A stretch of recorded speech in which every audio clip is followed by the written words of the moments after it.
Dans la perception, on peut croire que le monde nous échappe parce que c'est vrai qu'il y a une accélération qui est assez folle sur beaucoup de sujets, hein, aussi bien l'économie, les faits sociétaux ou la géopolitique. On voit tout ce qui se passe en ce moment.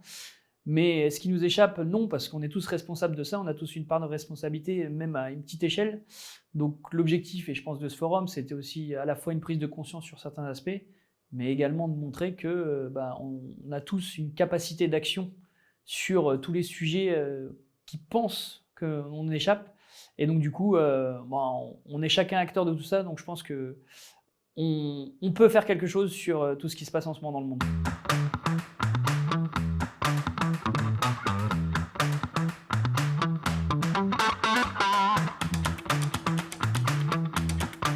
Moi, je sais qu'à titre personnel, je suis toujours dans une logique de répondre quand on me sollicite.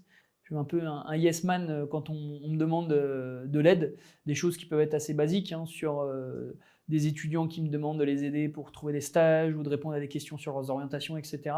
Donc, même si je fais des bonnes journées, je me mets un point d'honneur à répondre à 100% des sollicitations que j'ai, alors pas toujours par la positive, mais au moins avoir un retour. Et à titre professionnel, donc moi je travaille dans une startup qui s'appelle 22, qui fait de l'intelligence artificielle pour l'analyse de flux vidéo.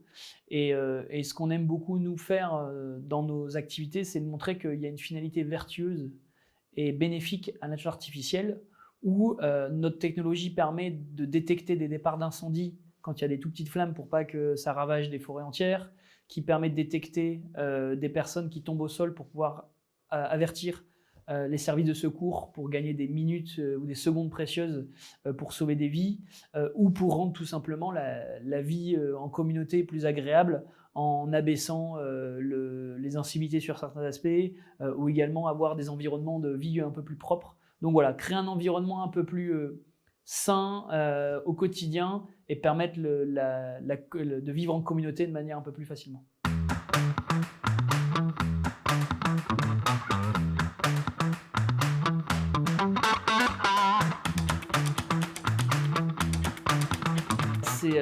C'est un peu un conseil qu'on m'a donné, évidemment que j'ai pas écouté parce que j'avais 18 ans, c'est de prendre du temps et d'avoir de la patience. Ce que j'ai toujours pas aujourd'hui, mais je travaille dessus.